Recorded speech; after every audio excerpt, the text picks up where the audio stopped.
Last year, Microsoft completed the acquisition of ZeniMax, the parent company of Bethesda and all of its studios.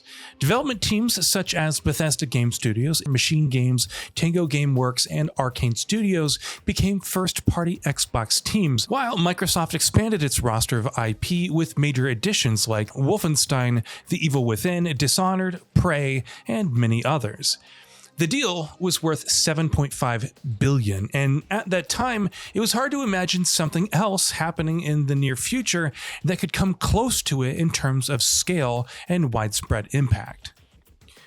Recently, Microsoft announced that it's acquiring Activision Blizzard, adding the likes of Call of Duty, Overwatch, Diablo, Warcraft, StarCraft, Crash Bandicoot, Spyro, Tony Hawk, Guitar Hero, and many others to its roster of first-party IP. It's a deal worth a whopping $68.7 billion. And that's more than 9 times what they paid for ZeniMax Media in what was already a stupidly massive deal. Recently, Take-Two Interactive also surpassed that number with the acquisition of Zynga, but even that was completed for what in comparison looked like a measly $12.7 billion.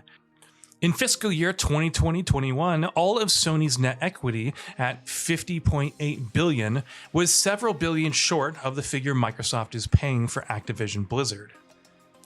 Unsurprisingly, for a deal this massive, there's a lot to unpack here, and that goes beyond just the price, which in and of itself is a massive point of discussion.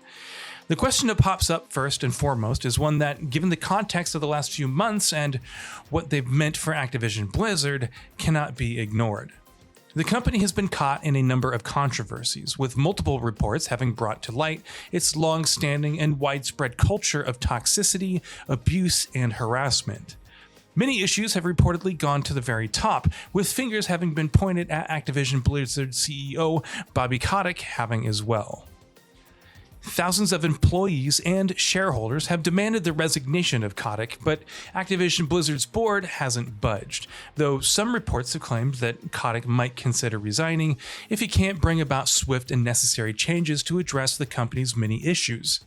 While Activision Blizzard has been taking steps to make changes, from disciplining and firing transgressors to establishing what's been called a, quote, workplace responsibility committee, a large number of people remain unsatisfied. For all of these reasons, and others such as the sudden dismissal of Raven Software's QA staff, a large number of Activision Blizzard employees has come together and started taking the first steps to unionization. Given all of this, it's clear that what was already a complicated situation at Activision Blizzard might just become even more so, but perhaps not necessarily for the worse. Under new management and leadership, the company might be able to fast-track the changes it's attempting to make to its culture. A lot of that, of course, depends on what the situation will be for some of Activision Blizzard's current bigwigs. For instance, will Bobby Kotick be let go once the deal is finalized? Microsoft has said that he will remain the CEO until the ink is dry, which should be in fiscal year 2023, following which Activision Blizzard at large will report to Phil Spencer as CEO of Microsoft Gaming. But will Kotick stick around, or will he leave entirely? Reports suggest that it's going to be the latter, but of course, Microsoft and Activision legally can't say anything about what's going to happen after the deal is finalized until that's actually happened. So there's going to be a few months of uncertainty ahead on that front, it seems. Meanwhile, other aspects of the culture at Activision Blizzard at large could change as well. Currently, pretty much every studio at that company is working on Call of Duty in some form or another.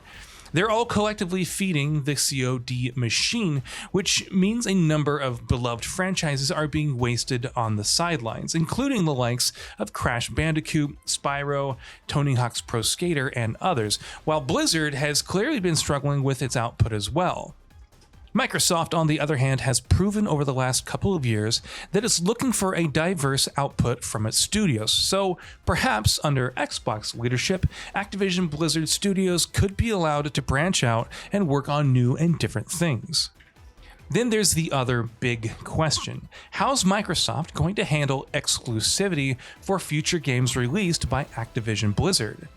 This is a situation we've been in before. In the months between Microsoft announcing its acquisition of Bethesda and the deal being finalized, there were many who wondered whether they would be willing to lose out on significant revenue and software sales by choosing not to release major Bethesda titles on PlayStation platforms. Back then, Microsoft said that exclusivity of Bethesda titles would be decided on a case-by-case basis, and that they didn't intend to just pull all Bethesda content from PlayStation and Nintendo audiences. Even Bethesda's Todd Howard said it would be hard to imagine Starfield not releasing on PlayStation. Since the deal was completed, though, it's become clear that Microsoft's stance here is much more Xbox-focused than some had guessed it would be. It's been made abundantly clear that the main purpose of the Bethesda acquisition was to bolster Game Pass and any platform that the service was available on, which, of course, doesn't include PlayStation and Nintendo. While what was a relatively small-scale release in Quake did make it to PlayStation and Switch, major upcoming Bethesda titles like Redfall and Starfield are going to launch only for Xbox Series X and S and PC. And even though Xbox boss Phil Spencer had said that Microsoft doesn't intend to pull communities away from PlayStation following the Activision acquisition, it's very likely that they're going to take the Bethesda approach here as well, which is what reports are currently suggesting too.